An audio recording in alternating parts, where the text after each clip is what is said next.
In this video, we will learn about let else, the new feature stabilized in Rust 1.65, which is from continuously growing Rust RFC 3137.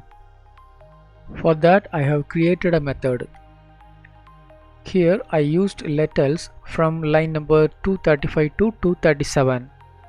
Here I assign the result of getOption1 function, which returns an option, and I take only the sum from that. And if it returns none means just panic the program or give error. Panic is used to crash or stop the program.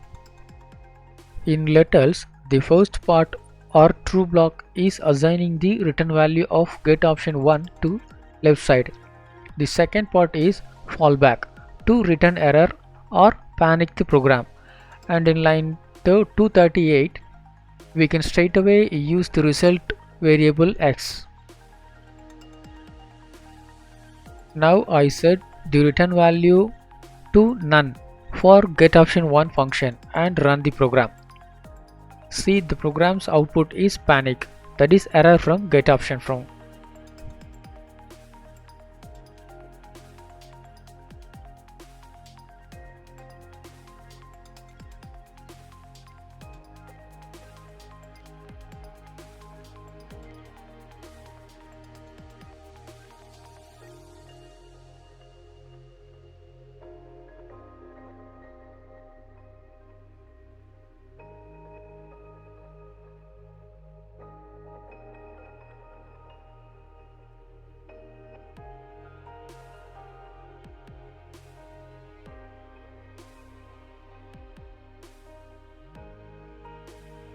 As like if let, here also we can check it for some or none or OK or error. In line 240, I check OK as return result from the function getResult1. If it is OK means get the result in variable y, otherwise panic the program.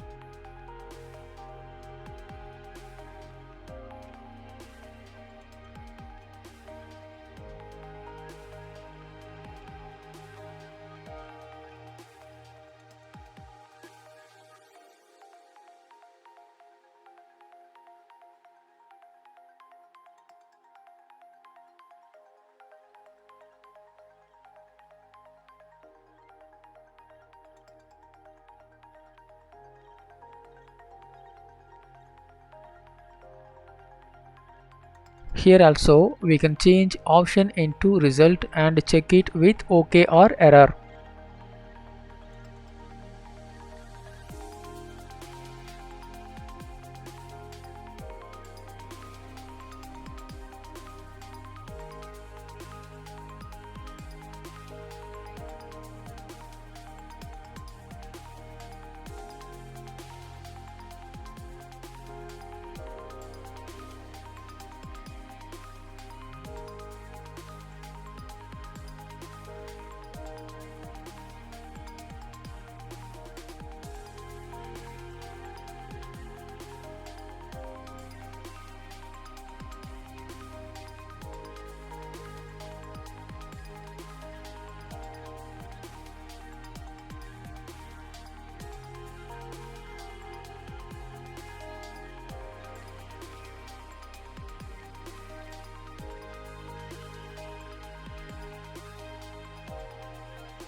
Here I created a function getCountItem version1 which takes string slice as input and it returns tuple of u64, str. In line 252, I split the input string with single space as pattern. The split method returns iteratable entity and I assign it to a mutable variable it.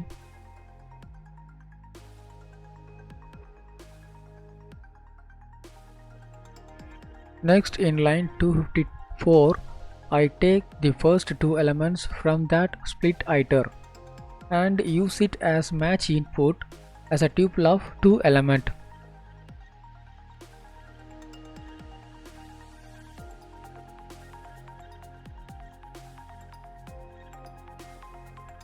In the line 255, first arm of match.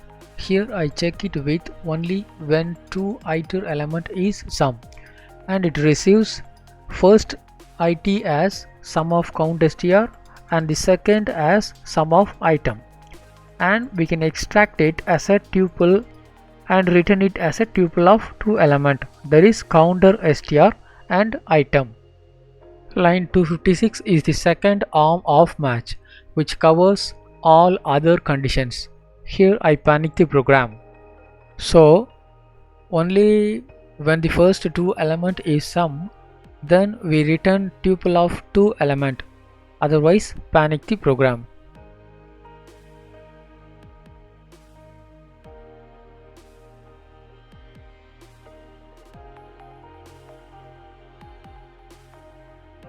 And in line 259, straight away we can use the variable from line 254, the tuple form of count str and item, which is the destructured tuple form, and we try to convert count str into u64.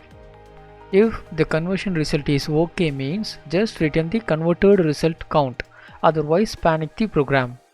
And in line 264, we return count and item as tuple, which is the return type of function getCountItem1. Now let us call this getCountItem1 function with argument 3 ch as string slice. Now let us run the program. As expected, we received tuple of 3 and ch as output.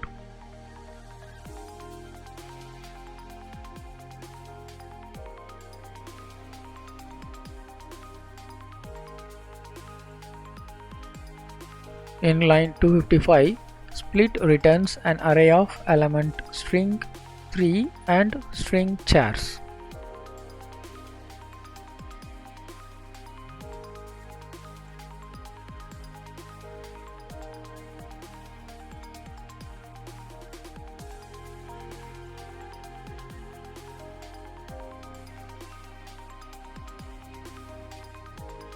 In line 257, when we get element using the method next, it returns option of value.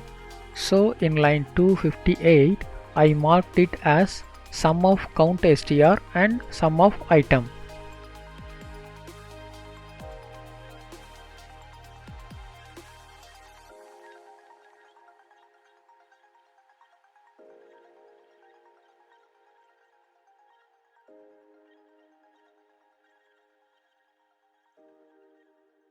Then we convert the string 3 into u64 on line 262.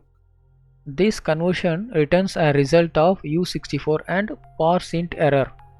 If only we get success result, means we get u64 and return that u64 to left side.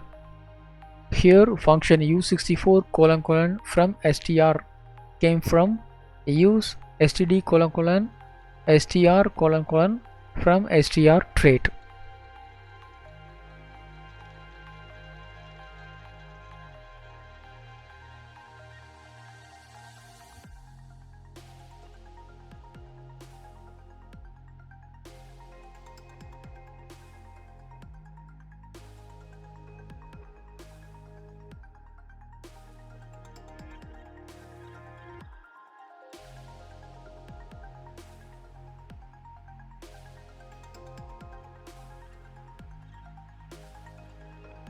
Okay, now let us use let else syntax.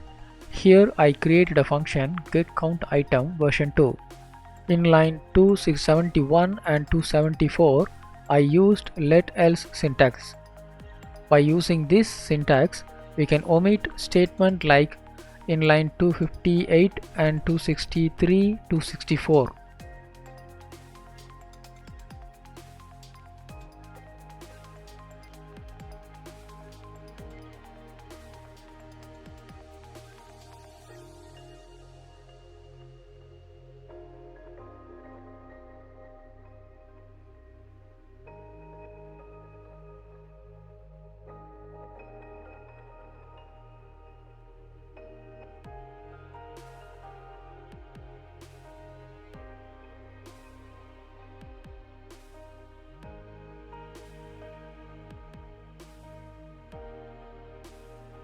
Now let me use this version 2 of getCountItem and run the program.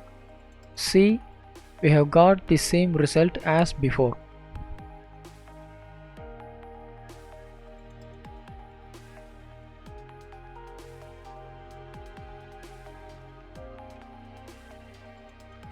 Thank you.